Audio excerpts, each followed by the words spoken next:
Hi, Serena here. I'm in Rio Dulce, which is a bustling little town on the east coast of Guatemala. Now, Rio Dulce means sweet water, and sweet it is. This is a beautiful place.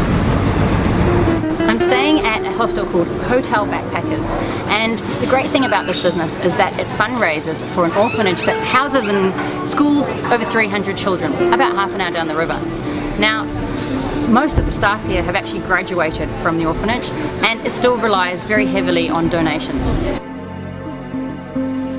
While we're visiting, a local oil company donated over 100 beds for the kids. So we jumped in the boat to head upriver towards the orphanage. As you journey along the river, you can see a real contrast between those who have money, who live in nice houses and have fancy boats, versus those who live and work in the local towns and villages. The orphanage was initially set up to look after the malnourished, orphaned and abused children that came from the brutal civil war, which only ended in 1996, during which over 200,000 people were killed or went missing. The orphanage is run by staff and volunteers who live here on site. They give the kids nutrition, education, guidance and love.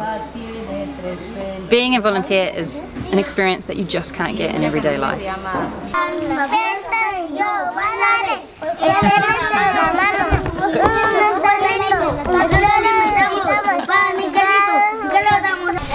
The way they've set this up is like a village for children. For about a third of them this means a roof over their heads.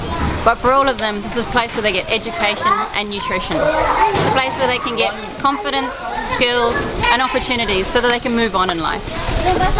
This is where the kids all eat.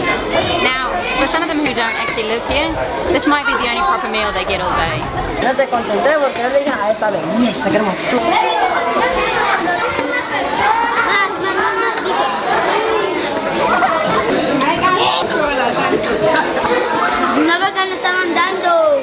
This is the clinic that is run by the same organisation who runs the orphanage and school here, Casa Guatemala, and basically they look after one of the local communities with a free clinic, you see there, 8 till 4 p.m, and also of course all the kids day and night whenever they need a little bit of TLC.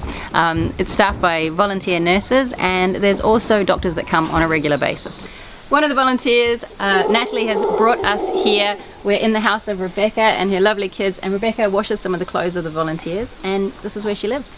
So if you're sitting in your cubicle at work wondering if there's more to life, there is. There's a whole world of exotic places to visit and people that you can make a difference to. And you might just find that your life gets a little bit sweeter too.